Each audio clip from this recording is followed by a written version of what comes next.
How many people are registered for today? Well, we have about 41.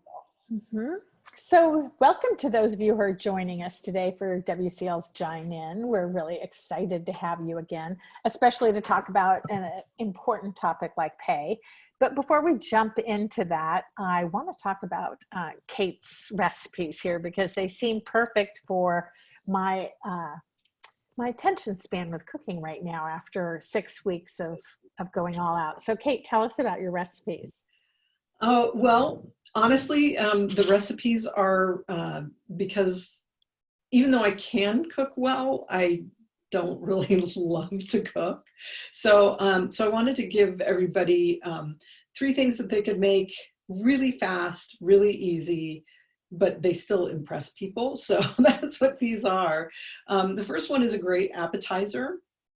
And I can't tell you how impressive it looks, especially if you can find a microwavable plate that looks really pretty. You just take a log of chèvre and spoon some fig preserves over it. Tell us about the artistically.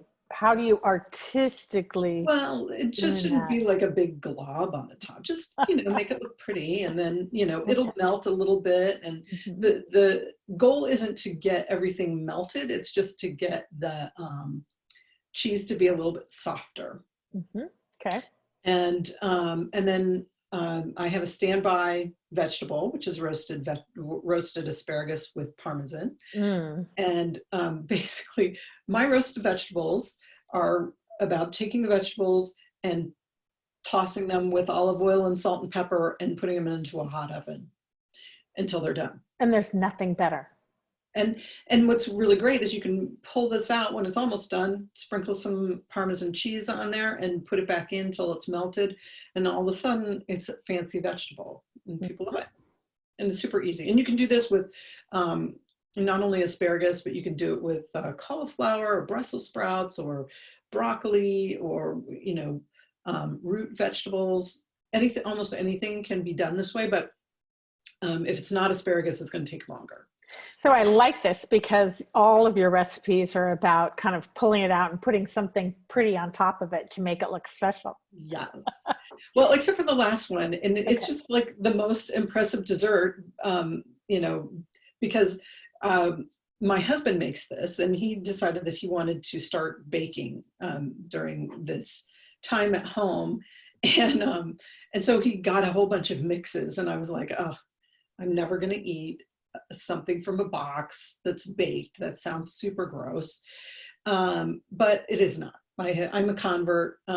This lemon pound cake that Krusteaz makes is unbelievable. And if you can serve it just a little bit warm, it's great. It has a little glaze that goes on top. It's awesome. Oh, see, it comes with a glaze. There is something on top. Glaze. Yep. Yeah, and they also make a chocolate chip cookie mix, which again, who would think that would taste great? But it does. It doesn't taste like it's from a mix. And my parents and my brother are the 2 most finicky, high-end, demanding people as far as food goes. And we have served both of them this lemon pound cake and not told them it was from a box. And they're like, oh, we have to get your recipe. I'm like, no. So we've heard it here. Krusteaz is the brand. It sounds like the shelves are going to be empty. Now you're going to see toilet paper empty, the beans and tomatoes are going to be empty, and the whole Krusteaz shelf completely empty after Kate Dixon gave it her thumbs up. I'm telling you, it's great stuff. And we order online from Fred Meyer's and use the pickup thing every week. So. Okay. Yeah. Well, everybody, welcome so much. I'm so glad you joined us today for Dine In with WCL. I hope you have a great lunch in front of you. And if you don't, now tomorrow you can make asparagus with Parmesan and perhaps a little cheese and fig, chèvre with cheese. We have a lot of great recipes that have come together from this, and it's a little bit fun to learn about some of our speakers and what they're eating, what they're doing during this time at home. So we're glad you joined us again. Dine In is all about taking some of the incredible supporters we have at WCL, the coaches, the trainers, the people with all kinds of different great backgrounds, and having them share just a bite-sized piece of what they do, what they know with us over lunchtime. So it's a fun way to drop in. Today, of course, we have Kate Dixon, and I have been working with Kate on various WCL projects for a long time. She has an incredible level of knowledge. Also joining us today, Kate Wolf, and between Kate and I, will be supporting Kate Dixon, making sure that everything goes well behind the scenes. So you'll be using a couple of things today. The poll bar down at the bottom, just once, not too many, and the chat. And we love for you to chat frequently and a lot. So bring your thoughts to the table, because that makes it really fun for all of us to kind of understand what people are thinking about. Let me tell you just a little bit more about Kate Dixon so we can get her launched here. Kate is a leadership development coach, and she specializes in this whole area of salary negotiation, which, as you know, has always been a challenge for women to kind of really bring that negotiation to the table. I read recently that women negotiate much better on behalf of someone else than they do on behalf of themselves. And isn't that just, doesn't that just sound like us? So Kate has a couple of workshops that I think you would be really interested in. One is True Leadership, the True Leadership Workshop. And the other is the True You, kind of developing your personal brand. She's also a prolific writer on the topic of leadership and has a great blog, publishes a great newsletter. So at the end, I've asked her to share her website and her contact information, so you can kind of tune into that if you want to glean some more leadership information, which I'm sure you do because you're WCL people. So with that, I'd like to introduce Kate. Thank you so much for joining us today, Kate. Oh, it's my great pleasure to be here and to share some of what I have learned over the course of the years with you. And I'd love for us to start with a little poll. And Kate, would you mind putting that up for us? Absolutely. So when you think about how confident you are about talking about pay, specifically your pay, how confident are you? Super confident, over to confident, not really confident, I sweat profusely, or I run the other way? If you could just take a second, click on that and submit it, that would be great. Kind of interested to see how folks answer this. And while you're doing that, I would like to explain my beautiful coronavirus scarf here. As many people are doing, I'm taking some adventures with my hair, and I no longer will have this beautiful brown auburn mane that you see in my photographs. I'm actually naturally 100% white, like Santa Claus white. And so, so I'm halfway in the middle of removing all of the color from my hair, and it right now is not in a state where it should be viewed. So Kate, I think the scarf gives us a taste of what white is going to look like, and it looks really good with your skin. awesome. So, Thank you. yeah, I think it's a preview of the future. All right, guys, we've got about 23 people who voted, so I am going to share the results, Kate, and you can give us your thoughts. Awesome. Well, you know, honestly, I'm actually surprised. This sort of confident level is where most, you know, most of the answers tend to be, and that is not necessarily where I see folks when I do a lot of speaking around salary negotiation. And so I'm excited. That's really awesome. And for those of you who are not really confident and maybe sweating a little bit or running, hopefully we'll be able to give you a few tips today that will help you feel a little bit more confident and take our sort of confident folks and raise them up to super confident. How does that sound? Perfect. All right, so let's get started. You know, one of the reasons that a lot of women are not super confident is really around some of the messages that we hear about pay and salary negotiations. You know, they're going to withdraw the offer. You know, do it because you'll be a troublemaker and they won't like you and you don't know enough. And then the big mama of them all, you should be grateful to even have an offer. And, you know, honestly, I think that's BS. And, you know, but it does explain a lot about why we're hesitant sometimes to negotiate, because we've been socialized against doing it. But what we really know about pay negotiation is that you really need to stand up for yourself and negotiate your pay, whether it's in your current role and your current job, or when you're going to a new job. Because one of the things that the research has shown is when people negotiate their pay, when they're negotiating for a new job, those people who do negotiate, about 85% of the time will get something. So if you had an 85% chance of getting something, wouldn't you want to ask for it? My guess is yes. So today we're going to talk a little bit about tool set, skill set, and mindset. And one of the things that I also wanted to say too is, you know, if you have questions during my chat, you know, please highlight them in the chat. I won't be able to see them, but Kate and Sue will be able to see them and they can bring them to us. I don't mind answering questions while we're in the middle of it, but we're also going to save plenty of time at the end for me to answer whatever questions that you have about pay. So, so the reason that I kind of talk about pay negotiation, tool set, skill set, mindset is because it kind of helps organize how I like to help people. So tool set, these are the things that you need to make good decisions. So you need to be informed about what the market rate is. You need to understand you know, what each of the pay elements are. That's what we're talking about with tool set. And with skill set, this is really, these are the skills that you need. So, you know, what to say, what not to say, how to go about preparing for the conversation that you're going to have, that sort of thing.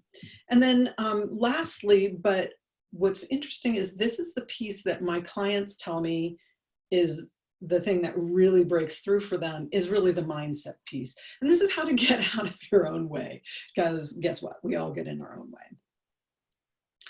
So let's start out by talking about the information and resources that you need to get things done. So first of all, salary data is one that people ask about all the time. I spent most of my career in corporate compensation working for companies like Nike and Intel and American Express. And internally, companies have access to tons of great salary data that they purchase through participating in salary surveys. We don't have that as much outside of the salary survey stuff, but online data that's getting better and better. So salary.com, things like Glassdoor, even when you look on recruiting sites like Indeed, a lot of these will have information about what salaries are being offered for the kinds of jobs that you're looking at. It's really important that you get a sense for, you know, what the market is, so that you can speak with confidence and that you can have a better sense of whether or not what you're asking for is, you know, makes sense given the job that you're looking at. The next thing I recommend people get to know is information about the company itself. So is it a growth company? Is it growing really fast? You know, what kinds of things do they have on their website about pay and benefits? Because they usually have a lot of stuff. You know, and the reason I think that it's important for people to know about how fast a company is growing is that if you're in a position that is eligible for long-term incentives like restricted stock or stock options, those kinds of things can, the value of them can vary wildly between a company that is kind of chugging along and doing really well to a company that's having explosive growth. So, you know what you're getting into in terms of the company as well. And then the last thing that I recommend people do is to really seek out expert advice. So people like me, I'm a salary negotiation coach in addition to being a leadership and development coach and consultant. But you know, hire somebody like me if you're going into a role in a startup. You may want to talk to an attorney to really understand your equity agreement. Or if you're at a very senior level in an organization, you may want to talk to an attorney about the employment agreement that you have. Although, you know, people like me, you know, we have resources around that kind of stuff too. You know, some of this may be around your financial planning. So what do you need in order to retire when you want to, that kind of thing. It's really important that you have all that information and resources before you really even get started. Are there any questions around the tool set itself before we move to skill set? Kate, I'm going to jump in with a question here. In terms of stock options, where do those kick in? At what level should people really start thinking about being able to get options and things like that in their package from a company? So there are two things at play. So one is the kind of organization. So if it's a startup, most everybody will get some sort of equity. But if it's a bigger company, then you need to look at just kind of the level of people. And generally it's around the director level, but you know, could be a little different depending on the organization. Tech companies tend to give equity down into the organization a little bit more than non-tech companies. And when I say equity, that's what I'm talking about is stock options or restricted shares. Yeah. So does that help? And boy, is that equity valuable. It can be, yeah. and it can be worth nothing. So that's, you know, when you're looking at a startup, you know, one of the things that I've heard from clients over and over again is that, you know, they go into it and it's a gamble, right? You don't know if it's going to pay off well or not. And the likelihood of any one company moving to IPO where people really get some big money is pretty small. But, you know, a lot of companies, if they get through kind of maybe the third round of funding, their exit may be getting bought or getting acquired. And that can actually be pretty lucrative too, or not. Kate, we have a question from the chat that you might want to address now or save. Shannon wants to know, what's the best way to look at salary data or negotiate when you are changing fields? When you're changing fields, you know, let's keep that one to the end, but if you can help remind me about that.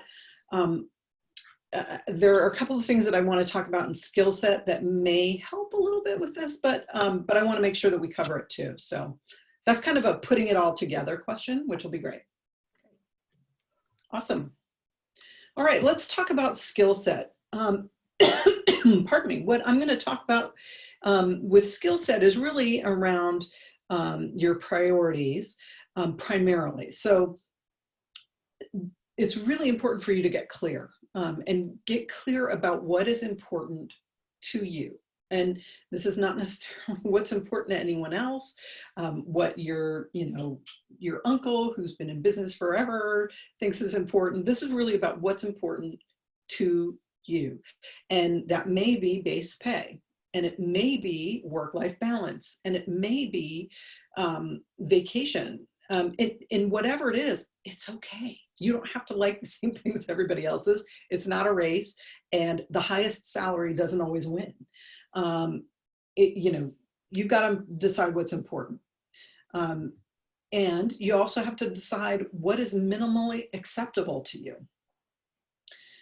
This gets more and more important the farther away that you get from kind of the first job out of college, because a lot of times when people are recent college grads, you know, there's maybe a little bit of room for negotiation in those first jobs, but a lot of them get paid very similar to each other. But as you rise in your career, really knowing what's minimally acceptable to you. You know, if you're going to move from one company to another, your current company offers you 5 weeks of vacation, the new company would offer you 2 weeks and won't budge.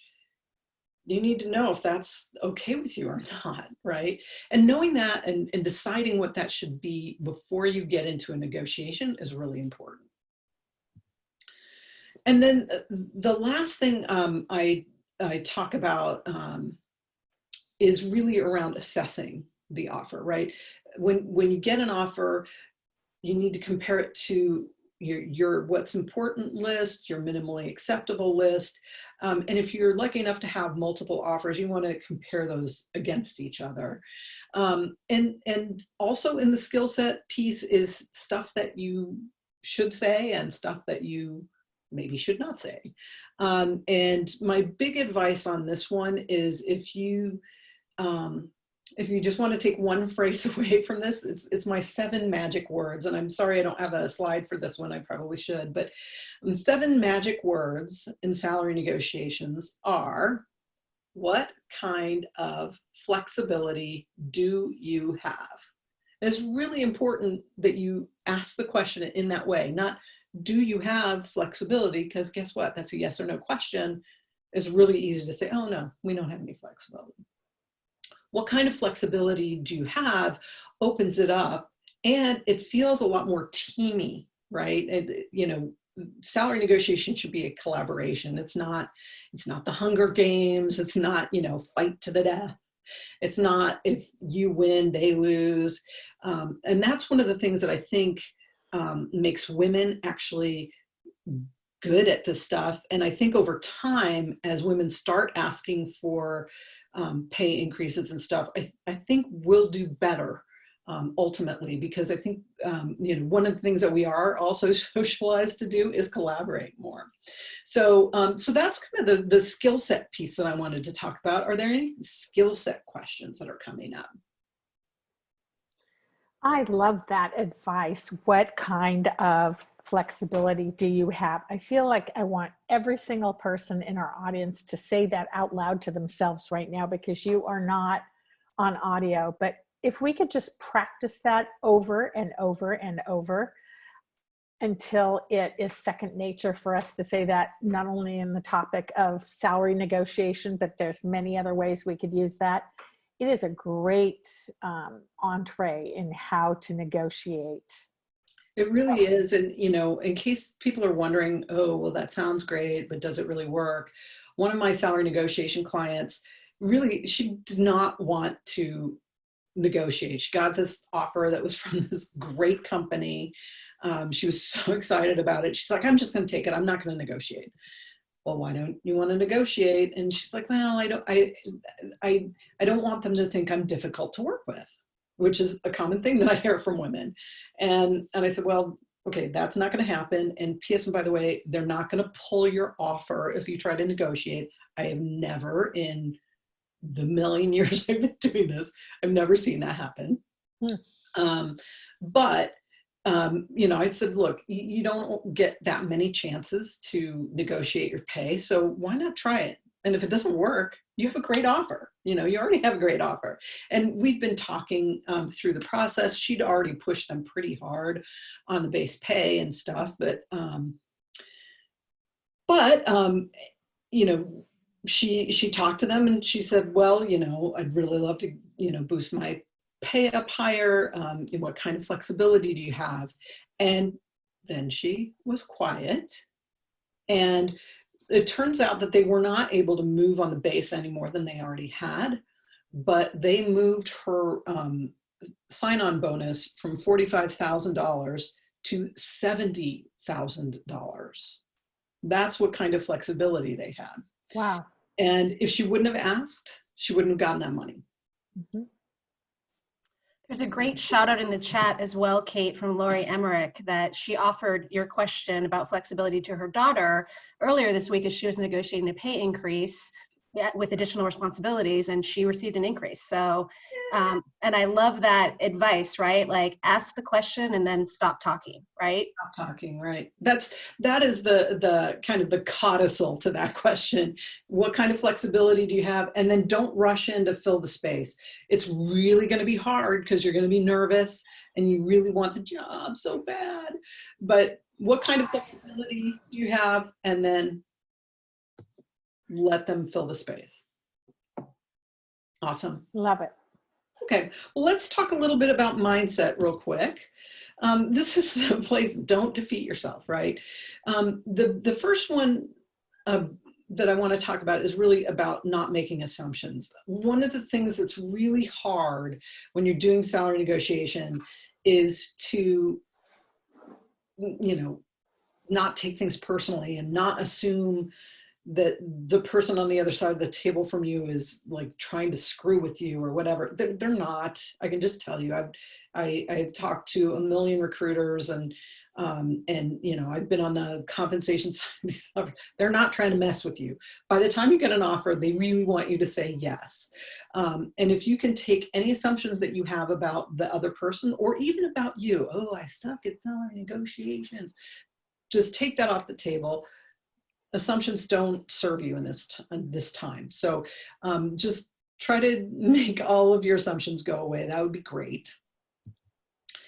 And then, shift your mindset a little bit. So, again, I said, it's not the Hunger Games because it isn't, right? But if you can really be thinking about, the possibilities instead of, what bad thing could happen? Well, what would happen if this went right? What's possible? Don't think about scarcity, think of abundance. There's enough for me, right? And again, it's not something that's like magical, but again, if you're in that mindset of collaboration and positivity, you're going to see, you're going to come to the table much more positively, and you're going to be seen in a way that you want to be seen, right? And I also, Sue said something earlier that I loved, which is, women tend to negotiate better on behalf of someone else than they do for themselves. And that really jives with one of the things that I recommend that people do, which is to really think of the negotiation as if you were going to negotiate for a friend of yours, not like your super best friend, but somebody that you think is great. And if you can think about it in that way, that'll give you a little bit of emotional distance. And again, you'll be, when you take that emotion out of the conversation, it gets to be a lot simpler and easier. And the last thing that I'm going to recommend that you do, which sounds a little nutty, but is very effective, is take a few minutes to meditate before you get on a call. And I do recommend to my clients that they do salary negotiations on the phone and not over email or even in person on Zoom, because then you can have your all your information spread out. If you say something that you hate, you can do this and nobody will see it. But I do like being able to kind of read things over the phone. How excited are they? Are they starting to get frustrated? Really being able to listen. And one of the ways that you can show up the way that you want to better is by taking a few minutes and meditating, or just being silent in a room by yourself and just calming yourself. And really, once you've had that moment of quiet, then I'd recommend that you really think about how you want to show up, how you want to be perceived in the salary negotiation. And then go do it, because you'll have set yourself up to really be effective and calm and showing your best self. So that's my recommendation around mindset stuff. Is there anything that's coming up for questions around mindset? Curious to hear from the group. Emily shared with us, which of the 3 areas, tool set, skill set, or mindset, do people think they need to focus on the most to feel more confident talking about pay? So if others of you want to just comment, that'd be really helpful. We're hearing mindset from Emily, mindset from Shannon. Kate, do you notice a particular focus for people, or is it kind of across the board? Come to me for the tool set and skill set, but they tell me what the thing that's the most helpful is really the mindset.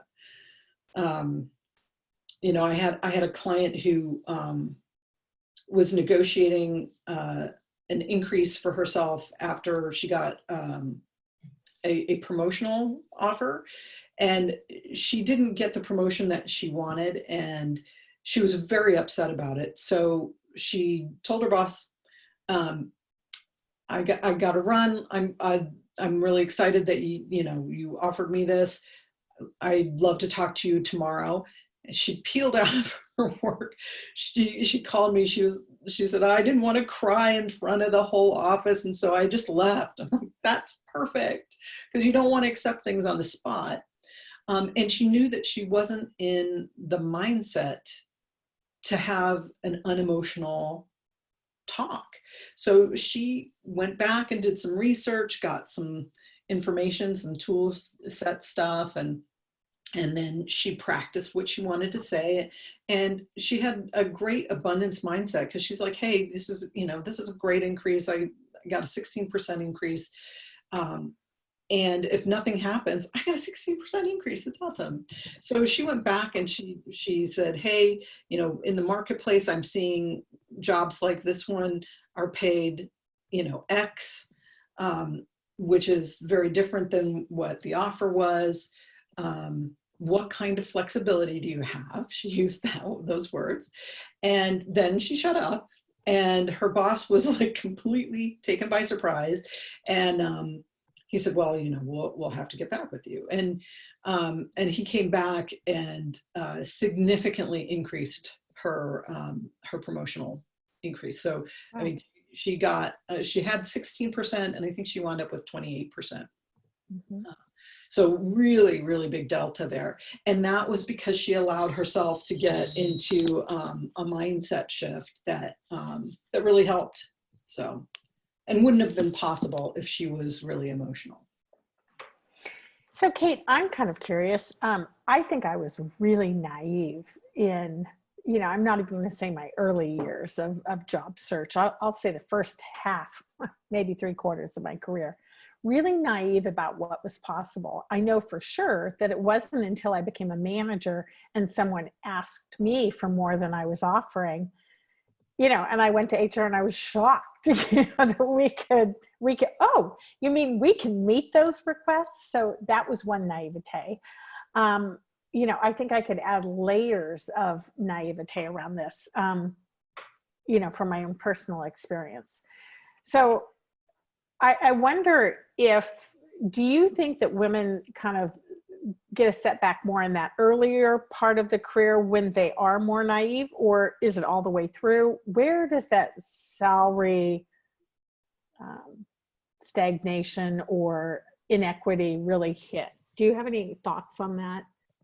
Well, the good news is that we're seeing a much closer relationship between salaries for men and women as they're leaving college or leaving grad school. Mm-hmm. That's starting to be a thing. With the Equal Pay Act, we're starting to see the delta collapse pretty dramatically. I'd love for it to be zero. And in some places it is, but there is an out that companies have, and if they can justify, have a good justification for why men or a man is paid more than a woman, then that's okay. Now, that should be okay, right? And it should be okay that a woman makes more than a man for some particular reason, either for performance or for qualifications, those kinds of things. But what we're seeing is a lot closer relationship in entry-level jobs, which I love.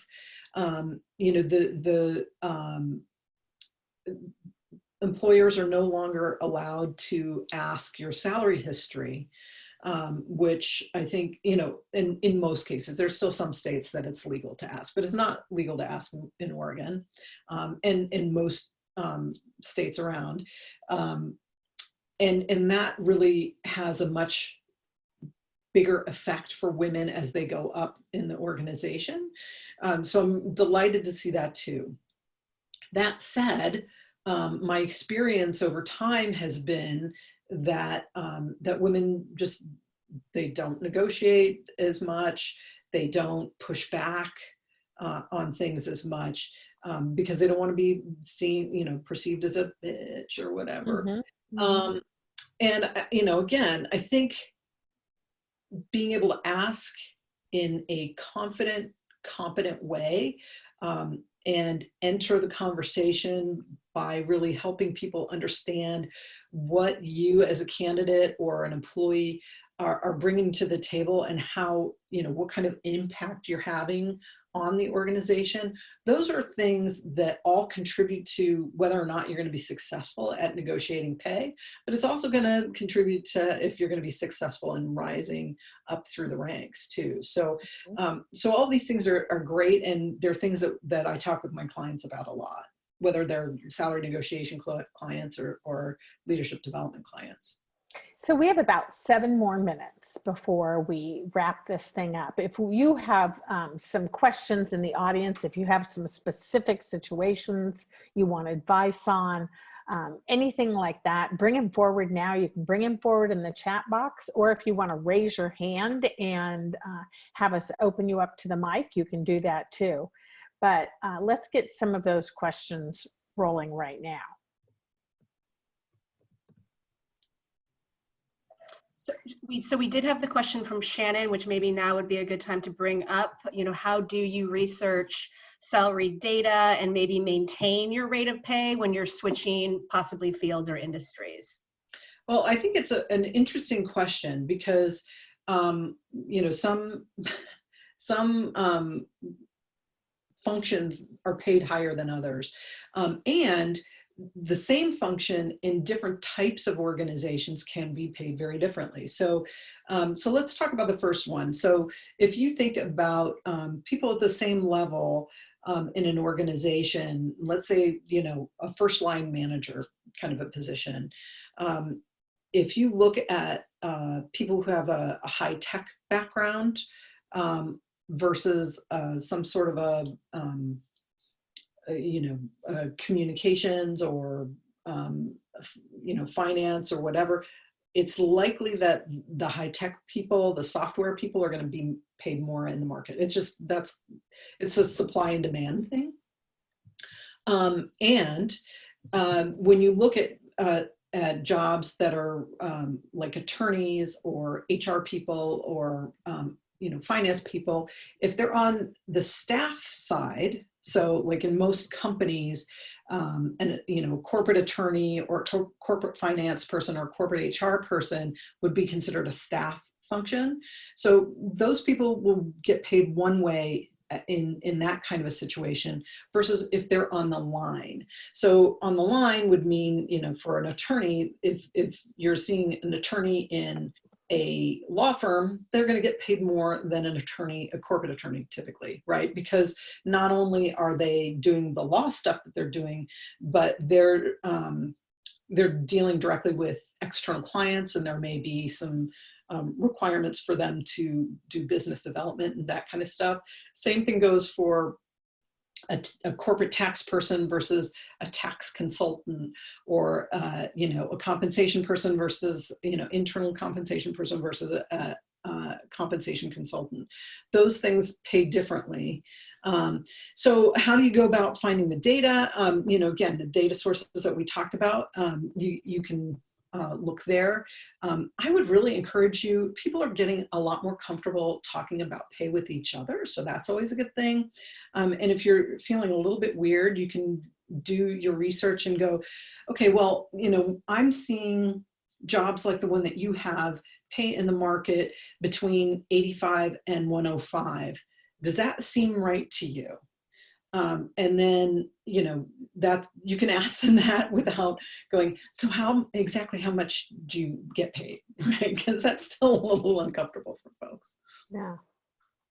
Yeah. Do you have any others? I was going to say before, Debbie added another resource earlier on, bls.gov, for another resource to check. Yeah. BLS.gov is great.